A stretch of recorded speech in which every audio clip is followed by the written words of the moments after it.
کے مسجد سے اذان سنائی نہ دے بلکہ دور کی مسجد سے آواز آ جائے تو روزہ کھول لینا چاہیے یا قریب کی مسجد کی اذان کا انتظار کرنا چاہیے؟ بہت اہم سوال پوچھا ہے.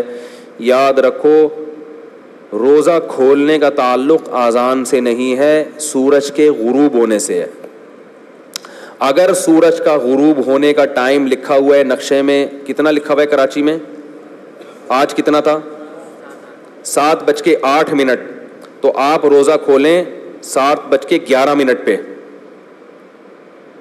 وجہ اس کی یہ ہے کہ یہ جو 7:08 کا ٹائم ہے یہ یقینی نہیں ہوتا، یہ تقریبی ہوتا ہے، تقریبی اندازہ ہوتا ہے. یہ جو فلکیات کی کیلکولیشن ہے نا سائنسدانوں کی، یہ 100% یقینی نہیں ہوتی. اس میں کچھ چیزوں کی وجہ سے فرق آتا ہے.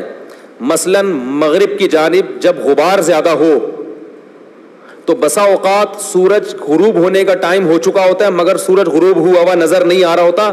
اس کی ایک آپ تجربہ کر کے دیکھیں.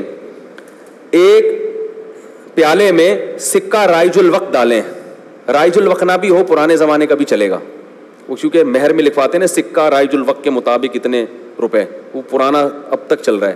تو میں کہتا ہوں یہ رائج الوقت کیا ہوتا ہے کہ ہم کیا قارون کے زمانے کے سکے سے بھی مہر ادا کرے گا کوئی؟ تو سکہ رائج الوقت ڈالیں یا پرانا ڈال لیں. ایک پیالے میں کیا ڈالیں؟ سکہ.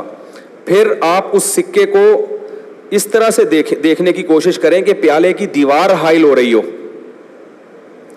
جس کی وجہ سے سکہ نظر، یعنی کنارے سے دیکھیں، ایسے پیالہ رکھیں نا، ایسے کنارے سے دیکھیں کہ دیوار کی وجہ سے، پیالے کی دیوار کی وجہ سے آپ کو سکہ رائج الوقت نظر نہیں آ رہا. ٹھیک ہے نا؟ بالکل اس کا بس معمولی سے کنارہ نظر آ رہا ہے. پھر آپ اس پیالے میں پانی ڈالنا شروع کریں، آپ دیکھیں گے وہ سکہ آپ کو نظر آنا شروع. حالانکہ وہ سکہ غروب ہو چکا ہے، یعنی وہ دیواروں کے پیچھے چھپ چکا ہے، مگر پانی کی وجہ سے جو لہریں ہیں نا جو سکے سے ٹکرا کے آ رہی تھی وہ ٹیڑھی ہو جاتی ہے، لہذا وہ غروب ہونے کے باوجود آپ کو نظر آ رہا ہوتا ہے.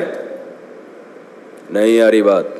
یہی حال بالکل سورج کا ہوتا ہے کہ سورج زمین کے ارلی جانب، پنجابی میں کہتے ہیں نا ارلی جانب جا کے ڈوب چکا ہوتا ہے، لیکن مغرب کی سمت میں غبار اتنا ہوتا ہے کہ ڈوبنے کے باوجود وہ بسا اوقات آپ کو نظر آ رہا ہوتا ہے. تو شرعی لحاظ سے وہ نہیں ڈوبا ہوتا، فلکیات کی روح سے وہ ڈوب چکا ہوتا ہے. یعنی سائنسدان جب کیلکولیشن کرے گا تو کہے گا سورج چونکہ اتنے ڈگری نیچے جا چکا ہے لہذا غروب ہو چکا ہے، لیکن عین ممکن ہے آپ دیکھیں تو آپ کو نظر آ جائے وہ غبار کی وجہ سے. تو شریعت میں مدار کس پر ہے کہ آنکھوں سے یعنی اتنا ڈوب جائے کہ دیکھنے میں بھی نہ آئے. تو اس لیے علماء کہتے ہیں کہ 2-3 منٹ کی احتیاط کیا ہے ضروری. ایک تو اس لیے بھی، دوسری اس لیے بھی کہ جب کیلکولیشن کی جاتی ہے فلکیات کی تو کسی بھی جگہ کے مرکز کو بنیاد بنایا جاتا ہے، لیکن اس کے ارد گرد کے علاقے ایسے ہیں جہاں چند سیکنڈ کا فرق آ سکتا ہے. اور ویسے خود ماہر فلکیات بھی کہتے ہیں کہ اس میں چند سیکنڈ کا فرق ویسے بھی آ سکتا ہے کیلکولیشن میں. تو اتنی ساری چیزیں جمع ہو گئیں تو پتہ یہ چلا کہ جب 7:08 ہوئے ہیں تو ہمیں یقین نہیں ہے کہ سورج غروب ہوا ہے، لہذا احتیاطاً 3 منٹ. آپ کہیں گے بھی غروب میں تو جلدی کا حکم ہے، جلدی کا حکم ہے بشرطے کہ غروب کا یقین ہو جائے.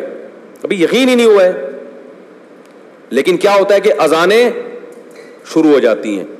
بعض اذانیں تو وقت سے پہلے ہوتی ہیں.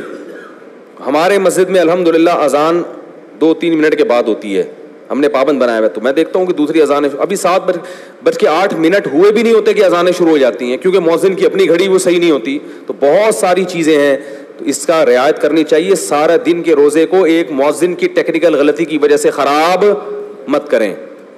تو اس لیے جب سورج غروب ہونے کا یقین ہو جائے پھر تو آپ نے کیا کرنا ہے، وہ جو نقشے ملتے ہیں آج کل غروب آفتاب کے تو وہ دیکھیں، اس سے احتیاطاً 2-3 منٹ. میں 3 منٹ کی احتیاط کرتا ہوں. 7:08 ہے تو 9, 10, 11 پہ میں افطار کرتا ہوں. اس میں یقین ہو جاتا ہے بھائی اب ڈوب گیا ہوگا. نہیں آ رہی